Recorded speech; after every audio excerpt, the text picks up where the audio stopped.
بسم اللہ الرحمن الرحیم۔ آج کے دن سب کام چھوڑ کر اللہ کا یہ نام پڑھ لو۔ فرشتے ہاتھ جوڑ کر پوچھیں گے کیا چاہیے، 900 کروڑ بھی مانگو گے ملے گا، ایک دن میں ارب پتی بن جاؤ گے، آزما لو۔ محترم ناظرین، آج کے دن اللہ پاک کا بابرکت نام پڑھ لیں، پھر اللہ پاک کی جانب سے ایسی مدد ملتی ہے، 100 کروڑ کی بھی ضرورت ہو تو اللہ پاک عطا فرما دیتے ہیں۔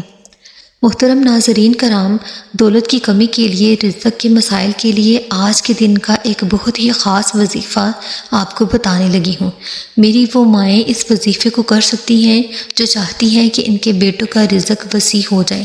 وہ بیویاں اپنے شوہر کے لیے عمل کر سکتی ہیں جو چاہتی ہیں کہ ان کے شوہر کے کاروبار میں ترقی ملے، ان کا رزق کھل جائے، گھر میں خیر و برکت ہو، گھر میں پیسہ آنا فوراً سے شروع ہو جائے۔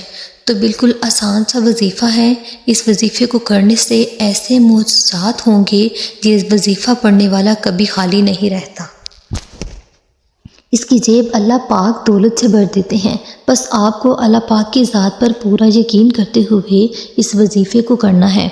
اس سے پہلے میری اللہ پاک کا ایک حکم ہے، وہ سن لے۔ اللہ پاک فرماتا ہے کہ میں خود بھی، میرے فرشتے بھی میرے نبی حضرت محمد صلی اللہ علیہ وآلہ وسلم پر درود پاک پڑھتے ہیں۔ تو اے ایمان والو، تم بھی میرے نبی پاک پر درود پڑھو۔ ناظرین، یہ کن کے لیے حکم ہے؟ یہ ایمان والوں کے لیے حکم ہے۔ مسلمان کے لیے کوئی نہیں ہے، جو ایمان والے ہیں ان کے حکم ہے۔ کوئی بھی ایسی عبادت، حالانکہ دیکھیں نماز فرض ہے، جس کی نماز مکمل نہیں وہ کبھی بھی مسلمان نہیں ہو سکتا۔ حدیث میں آتا ہے کہ ایک مومن اور کافر میں جو فرق ہے وہ نماز کا ہے۔ اللہ پاک نے یہ نہیں کہا کہ میں بھی نماز پڑھتا ہوں تم بھی نماز پڑھو۔ یہ کتنا بڑا حکم اللہ پاک نے ہمیں دیا ہے کہ میں بھی نبی پر درود بھیجتا ہوں، میرے ملائکہ بھی بھیجتے ہیں۔ اے ایمان والو، تم بھی میرے نبی پر درود بھیجو۔ اس کی ایسی برکات ہیں، حدیث شریف کا مفہوم ہے، جو بندہ ایک بار درود پاک پڑھتا ہے اس کے اوپر اللہ پاک 10 رحمتیں فرماتا ہے، اس کے نام اعمال میں 10 نیکیاں لکھ دی جاتی ہیں، اس کے 10 گناہ معاف ہو جاتے ہیں۔ اس کے 10 گناہ معاف ہو جاتے ہیں۔ تو محترم ناظرین، اللہ کی ایک رحمت پوری کائنات کے لیے کافی ہے۔ جس بندے پر 10 رحمتیں ہوں، اس کو کیسا اجر ملے گا، اس کے کیسے کام سنوریں گے۔ ویسے بھی جب بھی آپ دعا کرتے ہیں تو جس دعا میں، جس وظیفے میں درود پاک پڑھا جاتا ہے، ڈائریکٹ قبولیت کے مقام تک پہنچ جاتی ہے۔ درود پاک کے بغیر آپ دعا کریں گے تو قبولیت تک نہیں پہنچے گی۔ جس میں آپ درود شریف پڑھیں گے وہ جلدی قبولیت تک پہنچ جاتی ہے۔ درود شریف کی ایسی برکات ہیں، کوئی بھی عبادت کرتے ہیں، آپ نماز پڑھتے ہیں یا زکوٰۃ دیتے ہیں، حج کرتے ہیں، تو کوئی پتہ نہیں ہے کہ وہ قبول ہوئی ہے کہ نہیں، لیکن درود شریف واحد عبادت ہے جو ہر حال میں قبول ہوتی ہے۔ اب جس حال میں بھی درود پاک پڑھیں گے، آپ وضو پڑھ لیں گے پھر بھی قبول ہوگی، اب وضو کے بغیر پڑھیں گے پھر بھی قبول ہوگی۔ یہ اللہ پاک نے محبت کا ایسا اثر رکھا ہے درود پاک میں۔ درود پاک آپ نبی کریم صلی اللہ علیہ وآلہ وسلم کی ذات اقدس پر پڑھیں گے، زندگی آپ کی سنور جائے گی۔ تو برکت کے لیے ایک دفعہ درود پاک لازمی پڑھ لیجئے گا۔ آپ کوئی سا بھی درود پاک پڑھ سکتے ہیں، آپ کو جون سا بھی درود پاک آتا ہے آپ وہ پڑھ لیجئے۔ رزق اور دولت کے لیے، پیسوں کے لیے جتنے بھی آپ کے مسائل ہیں، جتنی بھی آپ کو تنگی ہے، اگر آپ بے اولاد ہیں، اچھے رشتوں کی تلاش ہے، غرض ہر مقصد کے لیے آپ اس وظیفے کو کر سکتے ہیں۔ آپ قرضوں میں ڈوبے ہوئے ہیں تو انشاءاللہ غیب سے ایسا اسباب پیدا ہو جائے گا، آپ کے قرضے بھی اتر جائیں گے، اللہ پاک آپ کو غنی کر دے گا۔ اگر آپ کی جاب کا مسئلہ ہے تو وہ بھی انشاءاللہ حل ہو جائے گا۔ آپ کہیں پہ بھی کسی بھی ٹائم اس عمل کو کر سکتے ہیں۔ یہ بالکل مختصر ترین عمل ہے، صرف 4 سے 5 منٹ آپ کے لیں گے کہ آپ جاب پر موجود ہیں تو وہاں پہ بھی اس وظیفے کو کر سکتے ہیں۔ آپ کو اس کے لیے زیادہ محنت کرنے کی ضرورت نہیں۔ اتنا تو ہمارا حق بنتا ہے کہ اس ویڈیو کو ایک دفعہ آپ لائک ضرور کر دیجئے۔ ناظرین، آپ کسی بھی وقت اس وظیفے کو بیٹھ کر کر سکتے ہیں۔ بوضو آپ نے ہو جانا ہے۔ بوضو ہو کے آپ نے سب سے پہلے اعوذ باللہ من الشیطان الرجیم پڑھ لینا ہے۔ اس کے بعد بسم اللہ الرحمن 3 مرتبہ آپ نے پڑھنا ہے۔ اس کے بعد آپ نے درود شریف پڑھ لینا ہے۔ درود شریف آپ چاہیں درود ابراہیم پڑھ لیں یا چھوٹے سے چھوٹا درود پڑھ لیں۔ درود شریف کے بعد آپ نے استغفر اللہ کی ایک تسبیح کرنی ہے۔ استغفر اللہ ایسی پاور ہے، اگر میں بتانے بیٹھ جاؤں تو گھنٹوں کی ویڈیو بن جائے گی۔ ایک تسبیح آپ نے استغفر اللہ کی کر لینی ہے۔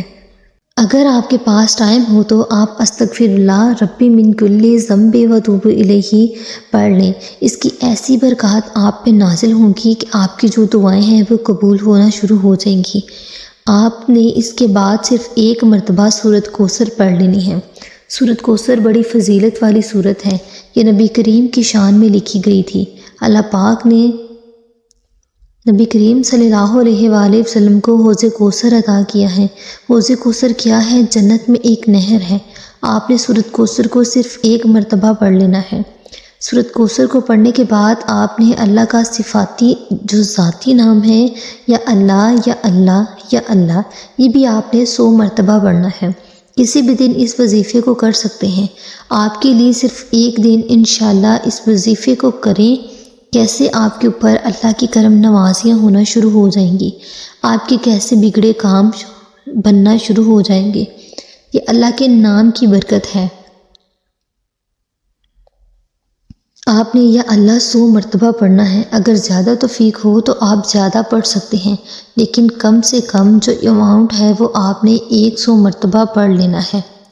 اس کے بعد آپ نے سورۃ اخلاص پڑھ لینی ہے۔ سورۃ اخلاص آپ نے صرف 3 مرتبہ پڑھنی ہے۔ اس کے بعد آپ نے یا غفور یا غفور یا غفور کی ایک تسبیح کر لینی ہے۔ 2 اللہ پاک کے نام ہیں، ایک ذاتی نام ہے، ایک صفاتی نام ہے۔ یا غفور، 2 سورۃ مبارک سورۃ کوثر اور سورۃ اخلاص آپ نے اسی ترتیب کے ساتھ پڑھنا ہے۔ جو اللہ کے نام ہے وہ کم سے کم آپ نے 100 مرتبہ پڑھنے ہیں۔ زیادہ سے زیادہ پڑھیں گے تو آپ کو زیادہ فائدہ ہوگا۔ آپ نے اپنے ذہن میں مقصد کو رکھ کر اس عمل کو کرنا ہے۔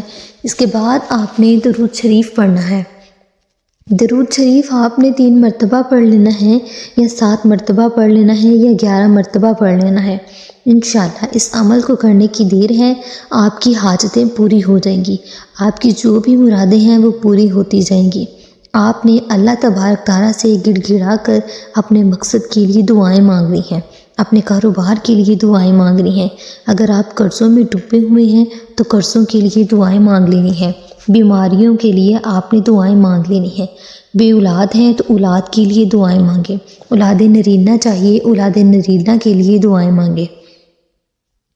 صرف 5 منٹ آپ نے اللہ تبارک تعالیٰ سے رو رو کر گڑ گڑا کر اپنے اللہ پاک سے دعا مانگ لینی ہے۔ وہ دعاؤں کو سنتا ہے۔ کوئی وظیفہ نماز کے بغیر مکمل نہیں ہوتا۔ آپ نے 5 وقت کی نماز لازمی ادا کرنی ہے۔ کچھ نہ کچھ اللہ کی راہ میں صدقہ خیرات لازمی کرنا ہے۔ مزید آپ کو کون سا وظیفہ چاہیے آپ ہمیں کمنٹ سیکشن میں بتا سکتے ہیں۔ اس کے علاوہ ویڈیو کو لائک لازمی کیجیے گا، اور اگر آپ پہلی دفعہ ہمارے چینل پر آئے ہیں تو چینل کو سبسکرائب کیے بغیر مت جائیے گا۔